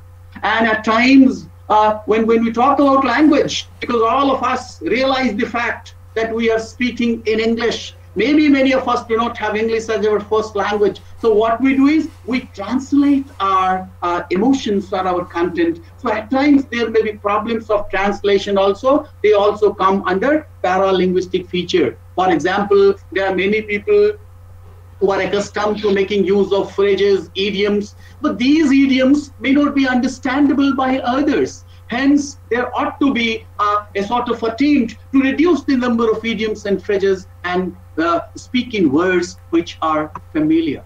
My dear friends, now having said that, let me also find out how, because we were talking about positioning. And when you talk about positioning, all that we need to understand is when you are going to decorate your house, you are going to reposition certain things. But if you are not able to reposition, things are at 6s and 7s, things are at topsy and turvy. So what can be done is you can reposition your words also. Here are the examples of some bad positioning of words which actually had made this communication miscommunication. I will simply give you one example where the menu of a Swiss restaurant says, "Our wines leave you nothing to hope for." Our wines leave you nothing to hope for. Now, can anyone go for a wine which leaves them nothing to hope for? The problem here is the problem of positioning. So whether you speak or write, my dear friend, all you need to be aware of a non-verbal feature, that is of positioning your words, positioning your language. Now comes pronunciation and intonations. Many of us, when we speak, we are familiar with a sort of pronunciation which we have picked up right from the beginning.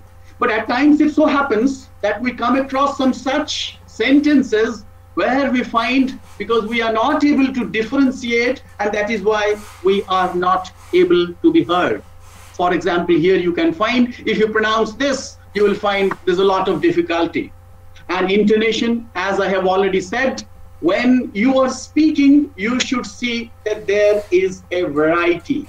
Here by intonation, I mean your tone, your pitch, your volume. Speak slowly, but speak distinctly.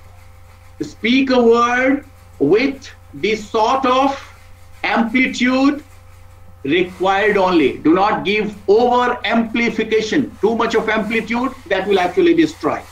And it is always better when you go to make use of some electronic devices. It is all to be taken care of is to adjust the acoustics of the room. And that is why you need to check. New or novice speakers need to practice a lot with the help of either their cell phones or with the help of their recorders. They can record their talk, and then they can see that there are certain non-verbals which can be situated in them. Now, before we come towards the end of our presentation, there are certain more things that needs to be taken care of in becoming an effective presenter or effective communicator. That is called haptics. By haptics, we mean touch. When you communicate, you might have at times felt that while communicating, you suddenly touch somebody. But do you realize that there are many people who might not like that? Fine. There are many people who simply show a gesture, simply grin their teeth, but then they are showing their discomfort. So haptics is a sort of language which is called touch language. It is actually a vehicle for expressing warmth, comfort, and reassurance. The touch of a mother to the child and the child to the mother is welcome. But the touch of an adult to a young and the touch of a familiar to an unfamiliar may cause disastrous consequences. You might all be aware of how touch in the past in different circles have led to several court cases and all. Fine.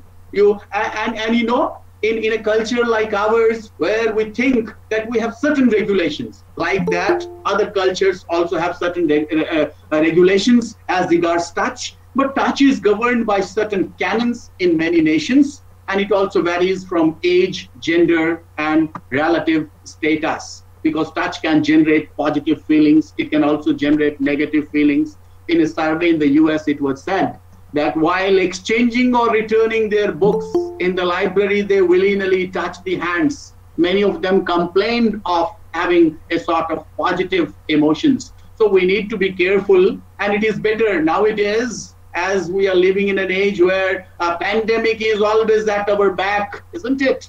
So we need to be very careful, and what is important is we need to maintain distance, and we need to see that nobody is touched. Of course, in crowded places, it happens, but that we do not do intentionally, fine, isn't it? So you need to understand others' territory, and if you respect others' territory, you will not touch them, my dear friends. Touch varies. Even many forms of greeting also come under touching. For example, here, the picture that you are seeing, it is actually on a Maori island. When they greet each other, they actually bring their noses together in order to show a sort of greeting.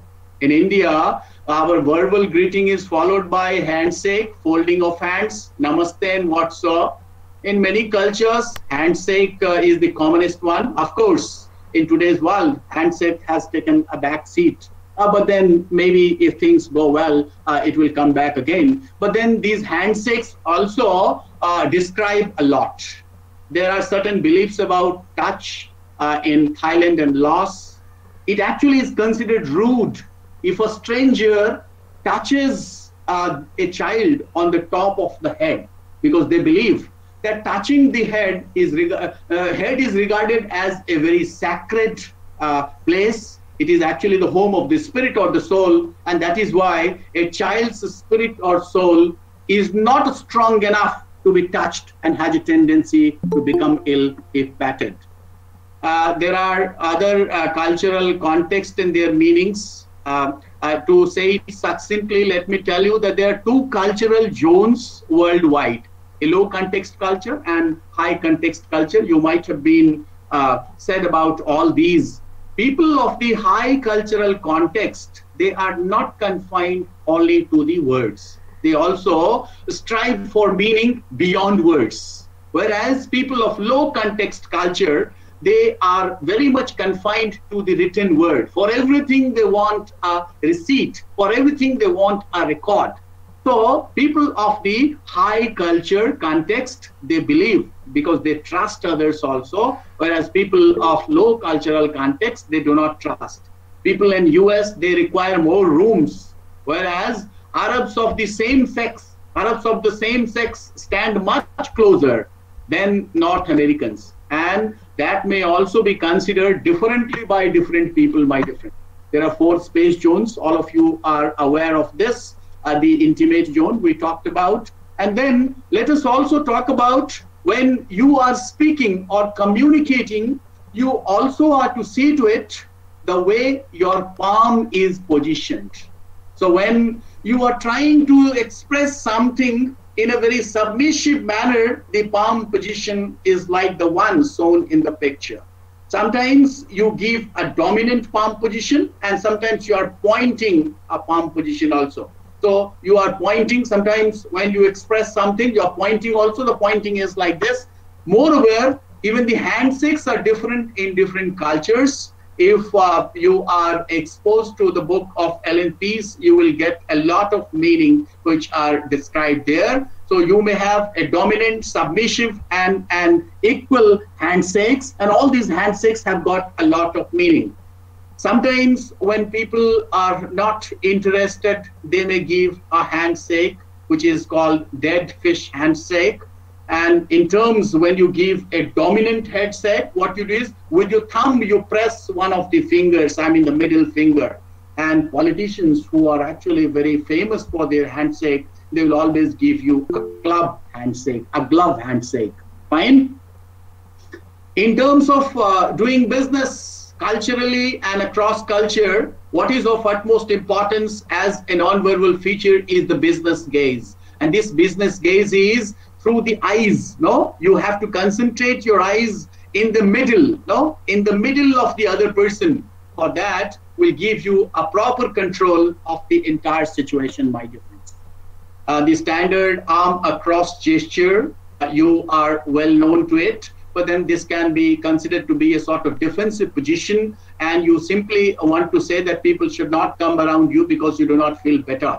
The standard arms across gesture is a universal gesture signifying the defensive or negative attitude.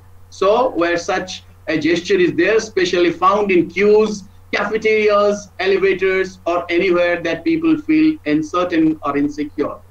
My dear friends, when you are traveling over the globe, you will find that people during travel, they are having newspapers and all. And it is expected, it is a common decorum that people expect you to get stuck in your newspaper, do less of a talking. We Asians who are considered to be very extrovert, at times we start talking too much. And suddenly you can find somebody looking at you. That means that he or she does not like your way of talking so loudly at a public place or at a crowded place.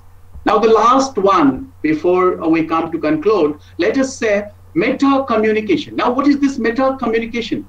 This meta communication is a communication about communication, and it includes so many things: tone of your voice, fumbling, your silence, or your omission. Fine. Meta communication may also reflect your lack of interest. When you are listening to a talk and you do not feel yourself comfortable through your meta communication, either through your silence.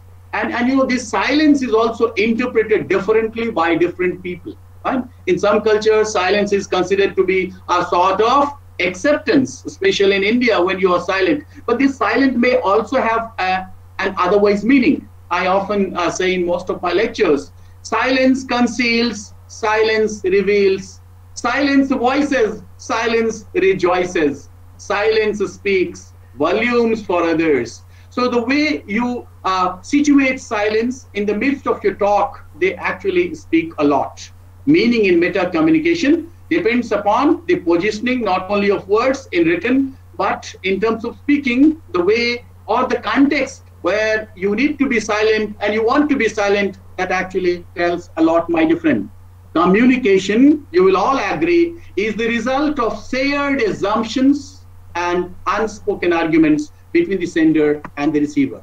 So when you are communicating, say in your own country or in a different country, you also need to understand that both your silence as well as your pauses, they actually give a lot of meaning. As a speaker, as a presenter, as a communicator, when you become silent, this silent time is to be considered to be a thinking time. Many people often feel when they are speaking and they suddenly become silent, they feel nervous. They feel that people might think of their silence as otherwise, but then that has actually an advantage also when suppose a speaker suddenly forgot certain things, and if he becomes silent, the things that he was trying to speak may come back automatically to him. Moreover, it also allows time to the listeners to think and to digest. Pauses and silences, both speakers and listeners are benefited by, because these exhibit your confidence and control. It is only a novice speaker who will speak so fluently and so speedily, but a mature, authentic, and a prepared presenter will speak mildly so that every word, every unit of his thought can be understood properly. So silence provides speakers time to review what he said. And now there is one thing more which actually can demonstrate how sometimes, even when we do not make use of words, we convey meaning. And how is that possible? I am here reminded of a beautiful clip from an old movie named Sole, and I request Manasri ma'am to play on it and see to it whether it has got some meaning or not. Yeah, yes, sir. Please.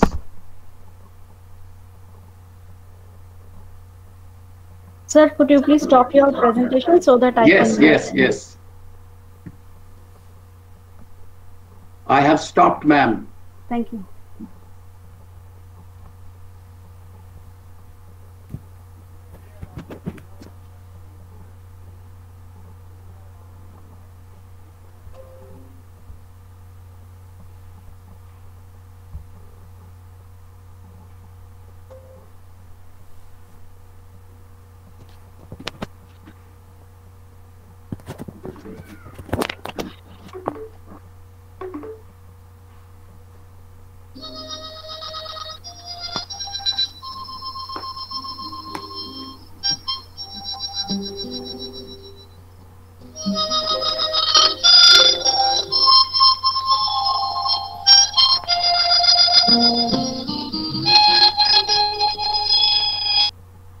Hello? I hope that there were no language except sound. Sound is a non-verbal language. And I think all of us make sounds. Sounds mean. Non-verbal cues mean. And with this, we come to the end of today's talk. Thank you very much.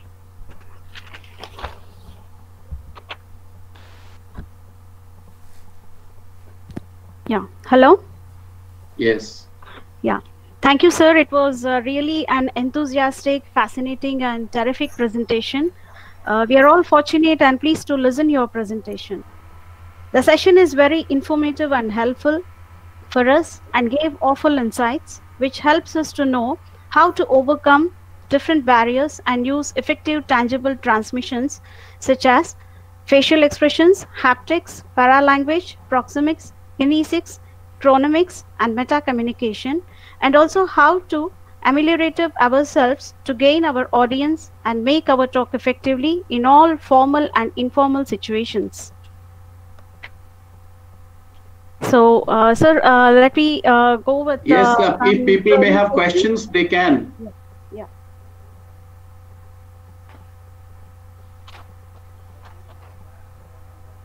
One question is from Manvendra Vasisht, your NPTEL student of effective writing. So he's requesting you to suggest the best way to prepare before presentation in webinars and conferences, but not for writing classes. Yes. If you are going to a webinar to make a presentation, you are first to think of who the audience members are and how you can make your presentation effective. There cannot be only a one-line answer to it. There are several things. You actually need to think of even their questions, their queries. A lot of anticipation must go before you go to make a presentation in a webinar. It is not all because you do not see people. Even when you see their pictures. You are not in a position to reach them.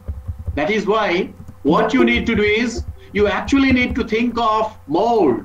I mean, meta communication will work more here than any other communication when you go to participate in a webinar. Thank you, sir. The next question is from Mrs. Jyoti. She's asking to please elaborate the appropriate frequency and context of diglossia at workplace. You cannot stop diglossia at workplace. Fine. But then you need to concentrate on the context so that you can relate it better. One thing said in one context by one person having one background may have a different meaning if you are having a different background and if you think it or relate it in a different way. That is why it is very difficult to give a final answer to it. Okay. The next question is from Dr. T. Ramesh Reddy. He's asking that like most of the thing, like we communicate more than 65% through non-verbal communication, then why couldn't we understand the signals of dumb and deaf people? Could you please explain, sir? Yes, yes. Dumb and deaf people, they understand each other.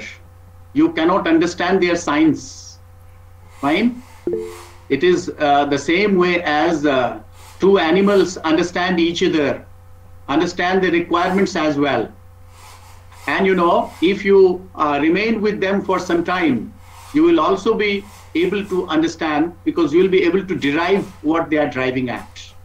It all needs some amount of initiative to take when you are going to talk to such people or communicate with such people. Let me tell you here that in my campus, there is a dumb and deaf school.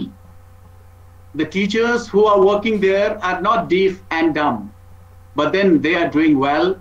And there's a beautiful cooperation between the students and the teachers. This has been possible only because they have been with each other and they have been able to understand their sign and their object language. Yeah. The next question is from P. Gopi Krishna. So, sorry, Suman Malla. So, he's asking how to tackle the disturbing people at workplace.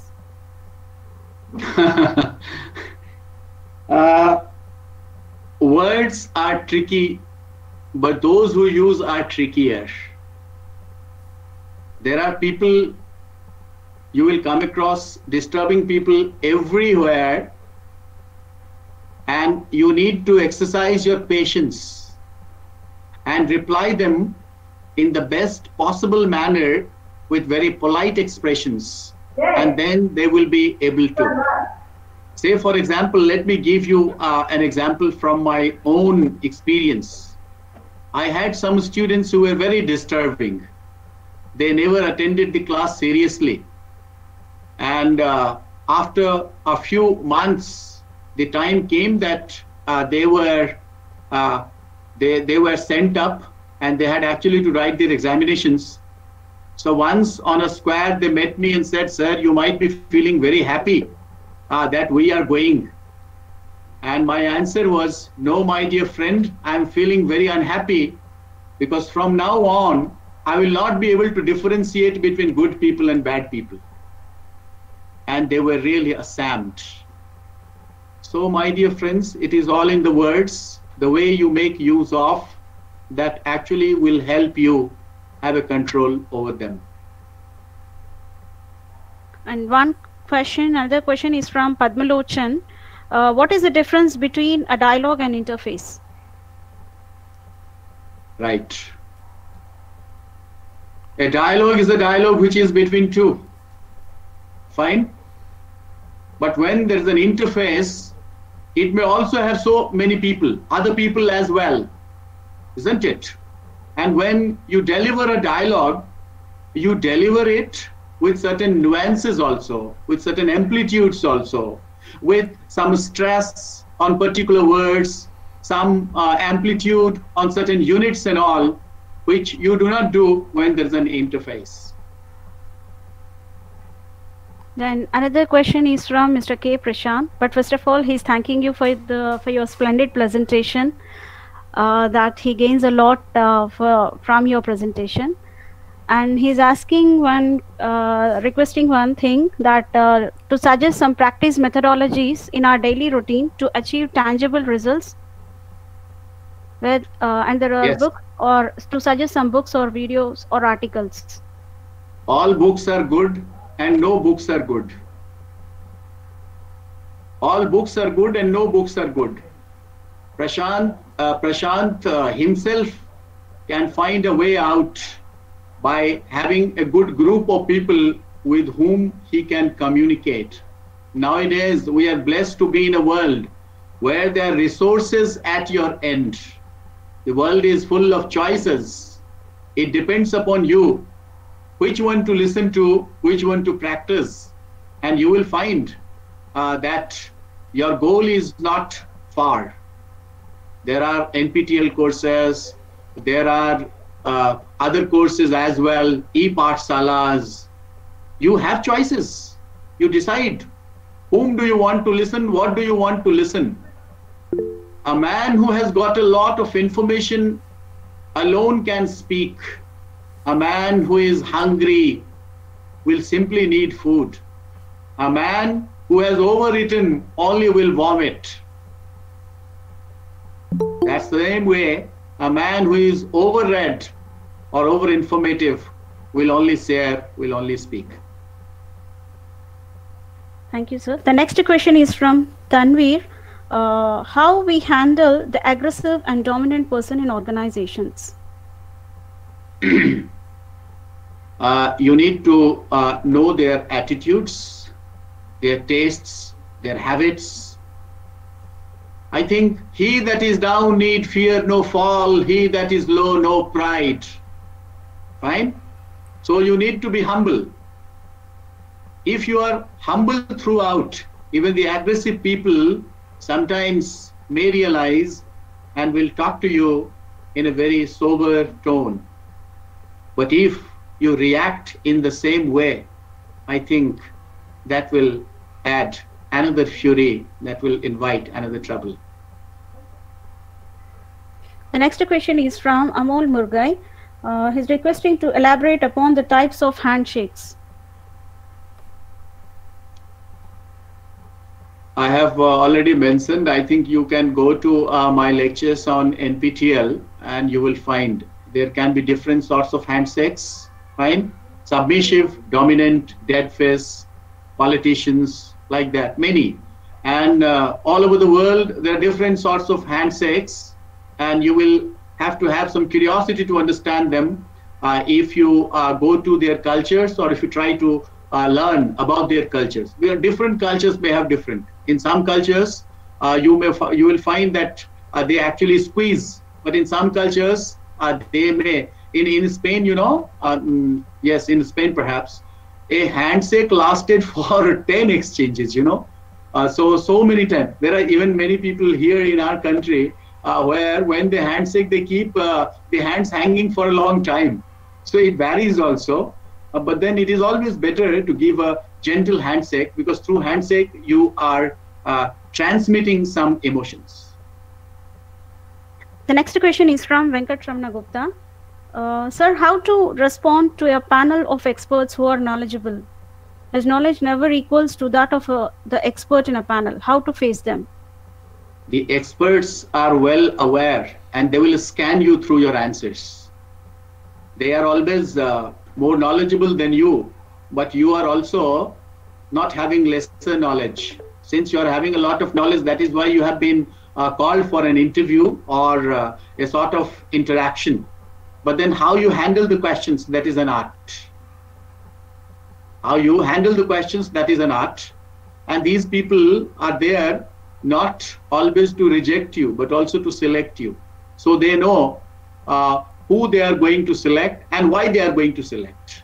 Sometimes an interview where you feel that that was not well performed, but maybe you come to know that you have been selected, because they are not waiting simply for answers. They are also waiting for issues. They are also looking for people who are good. I think Banashree ma'am will have to arrange another talk on interviews and on many other things, because the queries are not going to end. Okay, sir, last two questions. Why is it that straightforward people are not appreciated at workplace or in the society? because they speak straight. Things which are true are bitter. A tablet that cures is always bitter, but it betters us also. But that should not discourage a person from becoming straight. It is always good to be straight, but it is always to be taken care of that becoming straight does not mean using harsh words. Honest people have to go a long way. Fine, the goal should not be very close. And you cannot change the nature of people. There are two things which cannot be changed: the nature of people and also the attitude of people. But then with your behavior, you can mellow them down. Okay, thank you, sir. I think the saga of questions are going on, but I go with my last question. Is there Manish, work can I have a word? Yeah, yes, madam. Sir, good morning, sir. Your student. Good afternoon, ma'am. Yeah, good afternoon, sir. And I had to work a lot to find a word for awesome, because that's the word which I can use, and it, sir, mind-blowing, sir. And to pick up with, I couldn't get a word for how I should say to tell what your lecture is.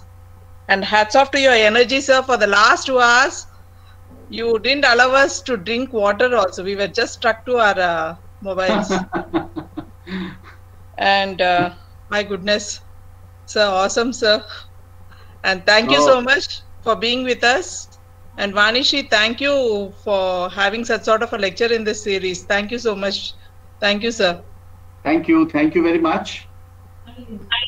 Hello, Vanishri. Yes. Yeah, madam, you carry on. Sir, I'm Lata Reddy from the same place. I think you remember us. Like we visited IIT Roorkee for 2 years Reddy back. sisters, sir. I see. Yes. Yeah, both of us. So I have taken the chance of speaking next to Sunita ma'am, because you can recognize both of us, like you used to call Yes. You are always together. Yeah. Sir, so nice to see you. Anyway, we are going with your series of lectures in NPTEL, but after a long time, something like a face-to-face conversation, really, sir. So nice of you. We are very happy, indeed, a pleasure for us to have your session, sir. Awesome, sir. Thank you. Thank you very much. Thank you. Yeah, sir. Good day, sir. Good day. Thank you very much. Let me end with this last question, sir. Yes. Is there work environment or learning environment which affects on communication? If yes, how we can improve the situation? By observation. Don't come to early judgments. Be there and give more space to others. That will actually allow you to understand other people's needs, other people's attitudes, and then after some time, some months, you will be able to create a sort of belonging with them only. When we hire a person, or when you befriend a person, you should actually have the ability to befriend him with all his goodness and with all his some of the demerits. That is the only way we can survive. Life is a battlefield, and as players we know well how we can play our moves. Sometimes the goalkeeper who stands there alone, but the goalkeeper is very important. All goals go to him, meaning thereby wait for your turn, and that will do lot of wonders for you, bring lot of laurels for you. Thank you. Excuse me, sir. Yes. This is Dr. Usha speaking from Tirupati. Sir, Yes, ma'am. it's simply been a marvelous presentation. Thank you so much. maybe someday I should ask Suni to organize one more of your lecture on various other topics too. Yeah. Thank you, sir. Thank you so much. Thank you, ma'am. I'll always be at your disposal. Thank you, sir. It is actually the listeners that make a speaker better every day, every day. Yes, sir. We were just stuck to our seats. I couldn't move at all. We were just listening. Thank you. Thank you.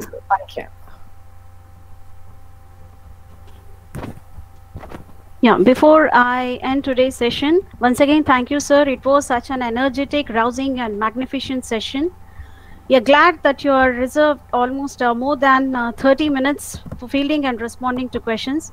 We are also very thankful that you took a time out of your busy schedule and accepted our invitation to shed a light and share your profound knowledge with us. Thank you, sir. Thank you, ma'am. Thank you. I also extend my generous thanks to Dr. B. Usha, former Dean and HOD of SNH Department, Vedic University, Dr. K. Lata Reddy, Professor and HOD of English Department, SB College of Engineering, Tirupati, Dr. K. Sunita Reddy, Professor and HOD of SNH Department, SVEC, Tirupati, and Dr. K. Prashant, and Dr. K. Jacqueline Amaral. Thank you for all, and thanks to all the participants. Thank you very much. Ma'am, I'll appreciate if you can send some snaps. Yeah, sure, sir. Thank you. Have a good day. And I thank all the participants from the core of my heart. Academics is such that sometimes or the other, we may meet at some point, at some venue, in some corner, because life is a long exercise. It's a play. All of us are actors, acting today here, tomorrow somewhere, and that is how the mystery of life can unfold. Thank you very much. Once again, thank you, sir. It was such an enchanting and impressive and spellbounding presentation. Thank you. So if you permit, may I now sign off? Yes, sir. Thank you. Thank you.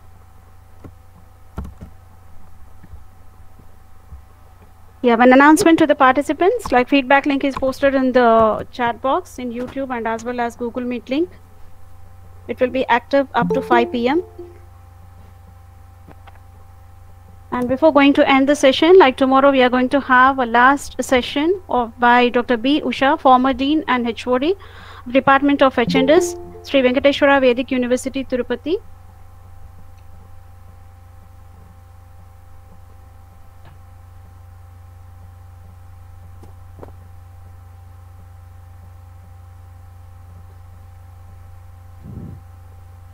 I repeat it again that tomorrow we are going to have a session by Dr. B. Usha, former Dean and HOD, Department of Humanities and Sciences, Sri Venkateshwara Vedic University, Tirupati. She is going to deliver on the topic vocalization and vacation venue avertable aversion, that is workplace perception and conflict issues.